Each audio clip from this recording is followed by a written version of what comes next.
కుతుబ్ షాయిలు నిజాం హైదరాబాద్ నగరాన్ని నిర్మించింది, అది మొదటి నగరం. నిజాం అండ్ బ్రిటిషర్స్ కలిసి సికింద్రాబాద్ నగరాన్ని నిర్మించింది, అది రెండవ నగరం. చంద్రబాబు నాయుడు రాజశేఖర రెడ్డి కలిసి సైబరాబాద్ నిర్మించారు, అది మూడవ నగరం. ఇప్పుడు మనందరం కలిసి నాలుగవ నగరం, fourth city, that is called future city, అది మనందరం కలిసి నిర్మిద్దాం. మీరందరూ భాగస్వాములు అందులో.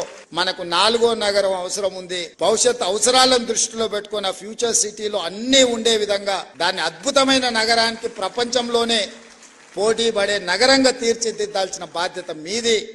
మనం అందరం అనుకుంటే ఫోర్త్ సిటీని, ఫ్యూచర్ సిటీని నిర్మించుకోవడం పెద్ద విషయం కాదు. 100% దాన్ని అద్భుతమైన నగరంగా నిర్మించుకుందాం. ఆ అద్భుతమైన నగరంలో మనం అందరం భాగస్వాములం అవుదాం.